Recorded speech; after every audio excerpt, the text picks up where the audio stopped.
Bonsoir mon ami, comment allez-vous? Bien, merci. Et pour vous? Oui, ça va très bien, tous sont bien. Alors, je me présente, je m'appelle Ousmane, je suis d'Indonésie, soyez bienvenue. Moi, Nicole Villine de Haïti. Ah bon, tu es haïtien, non? Je pense que tu parles bien le français, c'est vrai, non?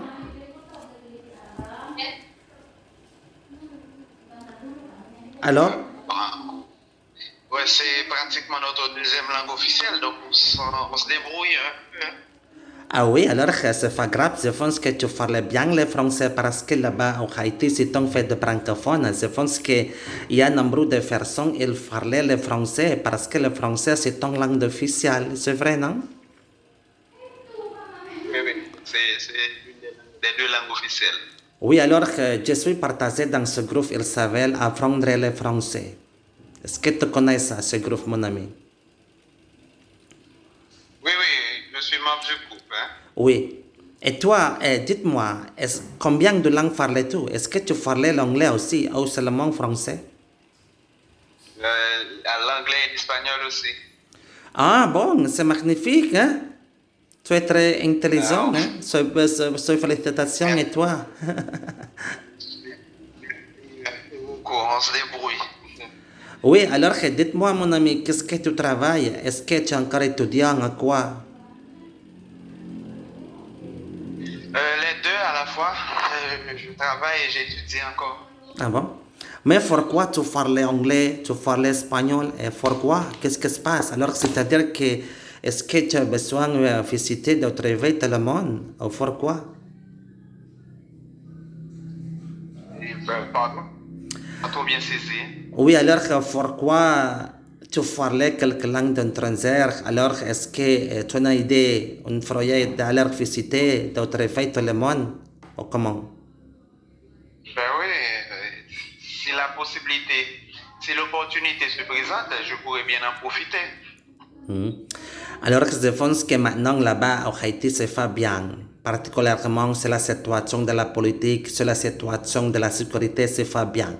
C'était très mal. Alors, c'est-à-dire que je pense que toi, quand tu parlais quelques langues étrangères, c'est bien et toi, voir visiter d'autres pays dans le monde. Et c'est vrai, non?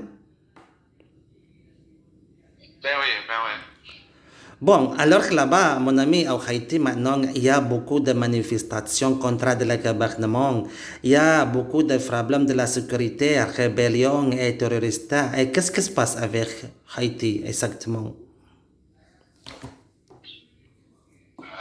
Bon, c'est surtout des troubles sociopolitiques, donc le pays souffre d'instabilité politique et cela génère toutes les autres crises.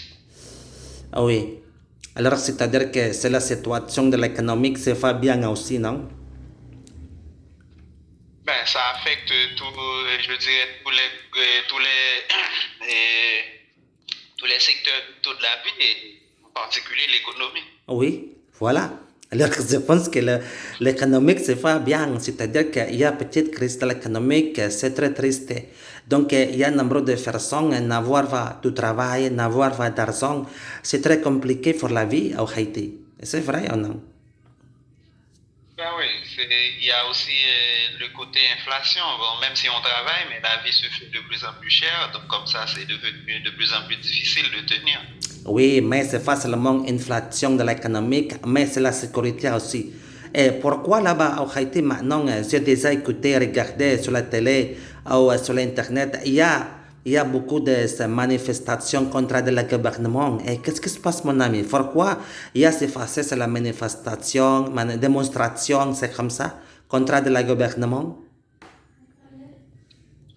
Bon, ça fait déjà un bon bout de temps que on a un peu, je dirais, un peu de calme dans les rues par Hmm. rapport à cette question de manifestation. Hmm. Mais bien avant, c'était surtout pour, je dirais, pour des revendications d'ordre socio-économique. Hmm. Donc, investissaient les rues pour réclamer la sécurité et de meilleures conditions de vie Hmm. et ils manifestaient surtout contre la cherté de la vie.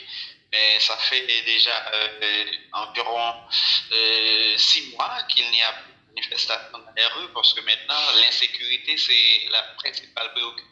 Ah oui? Donc les gens, vers le gouvernement actuel, ils ne manifestent pas.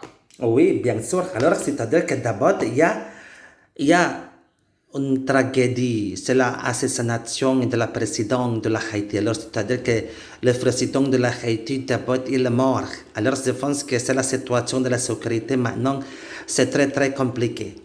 Et c'est vrai, non? Ben oui, c'est un peu compliqué là.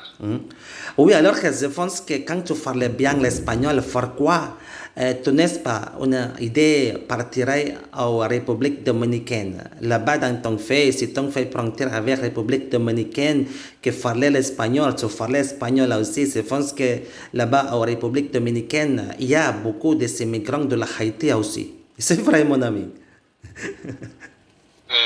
Il y a pas mal d'immigrants haïtiens en République voisine, mais c'est tout le monde, ce ne sont pas tous les Haïtiens qui manifestent cette volonté d'aller, je dirais, vers la République voisine en quête d'une vie meilleure. Il y en a qui croient encore d'un lendemain meilleur au pays, donc qui pensent lutter à... Oui, alors maintenant, je pense que c'est très compliqué la situation de la Haïti, non? Mais maintenant, qu'est-ce qui c'est un grand de travail, mon ami, à Haïti? Alors, c'est-à-dire qu'il y a un nombre de personnes, ils sont encore travaillent comme commerçants ou agriculteurs ou quoi maintenant? Dans tous les secteurs, il y a du travail, mais c'est surtout...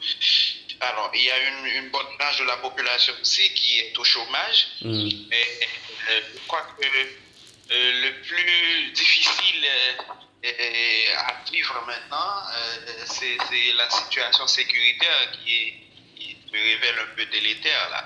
Donc, dans tous les secteurs, il y a bon, je dirais que la population bouge, ou bien essaie de bouger, mais cela fait de plus en plus difficile. Oui. Donc, c'est pas facile de tenir, mais tout le monde essaie de joindre les deux bouts quand même. Oui. Alors, je pense que le Haïti, c'est un fait très belle. Je pense qu'il y a un nombre de quelque chose qu'on va rencontrer là-bas. Par exemple, la Flash, Montasne, Rivette, Forêt, etc. Maintenant, il y a beaucoup de touristes qui viennent visiter dans ton fait ou jamais visiter des touristes dans ton fait, mon ami. Alors, la question, c'est quoi? C'est quoi alors? C'est-à-dire qu'il y a beaucoup de touristes visités au Haïti maintenant ou rien. Il y a beaucoup de touristes. Oui. Oui. Alors, je n'ai pas de chiffres exacts. Je n'ai pas la statistique en rapport avec le secteur touristique. Mais là, je sais que dans le nord, là où se trouve la citadelle et aussi la station balnéaire la Badi, il n'y a pas... cette région-là ne souffre pas de ces genres de troubles sociopolitiques. Donc, il y a lieu avec l'aéroport international aussi qui dessert la région nord. Il y a toujours cette possibilité que plein de touristes viennent visiter le Grand Nord surtout. Mais alors, le problème d'insécurité, c'est plus au niveau de la capitale haïtienne, mais malheureusement, c'est ça. Donc, pour la question touristique, il y a toujours moyen et qu'il y ait des rentrées en ce sens et qu'il y ait beaucoup de visites et de touristes étrangers. Mais là-bas, au Haïti, il y a un nombre d'immigrants de la République dominicaine habitent au Haïti ou non? Et ils ne sont pas aussi nombreux comme les Haïtiens se trouvent en République dominicaine, mais il y a beaucoup de Dominicains aussi qui viennent travailler en Haïti, bon, dans un secteur ou dans l'autre. Cela va dépendre de leur centre d'intérêt. Mais on accueille pas mal aussi au pays. Ah bon, hein? Alors maintenant, je pense que c'est très compliqué. Donc, il n'y a pas de touristes, il n'y a pas d'immigrants. Mais là-bas au Haïti, qu'est-ce que c'est? C'est un grand problème. Alors, je pense que c'est pas le problème de la rébellion terroriste. Mais là-bas au Haïti, il y a le problème de la corruption aussi ou non? Je n'ai pas pas trop bien saisi le dernier. Tu disais? Oui, le problème de la corruption existait là-bas au Haïti ou non? Bon, un fléau, je dirais, mondial. Bon, Haïti, comme un petit pays, en souffre également. Donc, il y a des rapports, je dirais, auxquels on pourrait accorder une certaine confiance, donc qui sont sortis en ce sens. Et bon, comme bien dans d'autres pays, il arrive que des dirigeants haïtiens soient indexés aussi dans une question de corruption. Ça arrive.